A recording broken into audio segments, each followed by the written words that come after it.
আমার নাম মেহনাজ সৈয়দ, আমি একজন স্টুডেন্ট। আমার প্রশ্ন হলো, কে আল্লাহকে সৃষ্টি করেছে?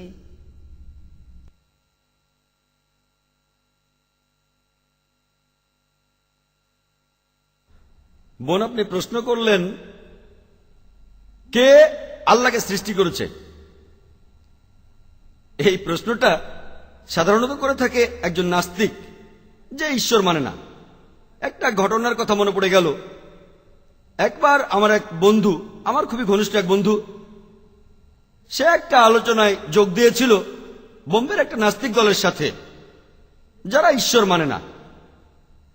আর সে তাদের বোঝাতে চাচ্ছিল যে ঈশ্বর বলে একজন অবশ্যই আছেন, আর বলা শুরু করলো এটা একটা কোট, এটা কে বানিয়েছে, এটা কোত্থেকে এসেছে।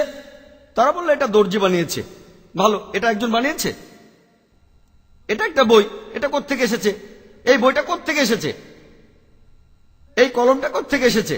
এভাবে আমার বন্ধু এটা প্রমাণ করলো সবকিছুর সৃষ্টিকর্তা আছে।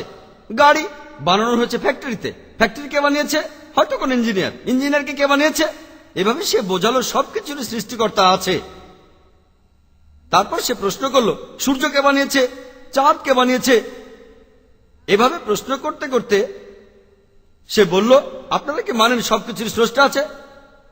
সেই নাস্তিকের দল তখন তাকে বলল, আমরা এটা মানব যে সবকিছুরই একজন স্রষ্টা আছে, তবে একটা শর্ত, যে আপনি আপনার মত বদলাতে পারবেন না, আপনি আপনার বক্তব্যটা বদলাতে পারবেন না।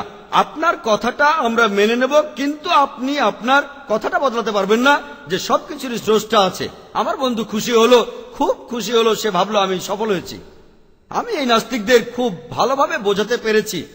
তারপর সে আবার প্রশ্ন করলো, কে সূর্য সৃষ্টি করেছে, কে চাঁদ সৃষ্টি করেছে, সবকিছুর একটা স্রষ্টা আছে।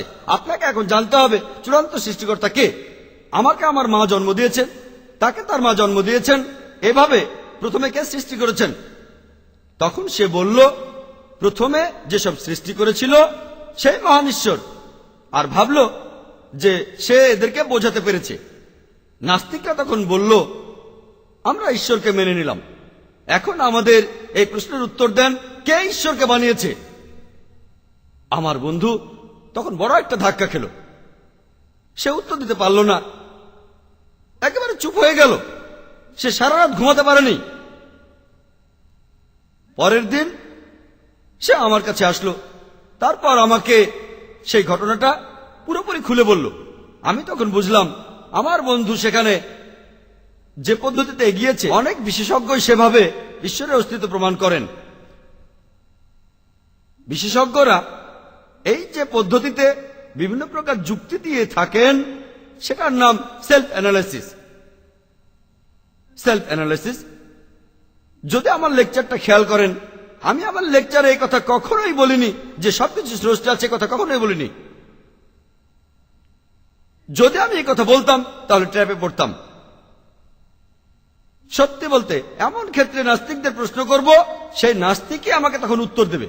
যে প্রথম কার্যপ্রণালী জানবে সে হচ্ছে স্রষ্টা, উৎপাদনকারী। আমি এই কথাটা বলিনি, সেই বলেছে। যদি অন্য কেউ আমাকে প্রশ্নটা করত,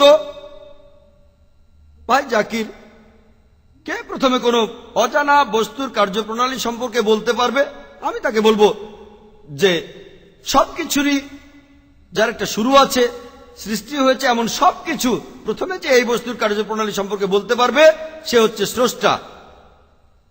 আমি আমার যুক্তি ব্যবহার করছি, আমি আবার ট্র্যাপে পড়তে চাই না। যদি আমি এই উত্তরটা দেই যে প্রথমে এই সম্পর্কে কে বলতে পারবে, যে প্রথম কোনো একটা বস্তুর মেকানিজম সম্পর্কে বলতে পারবে, যে বস্তুটা সৃষ্ট, যার একটা শুরু আছে, তিনি হলেন স্রষ্টা।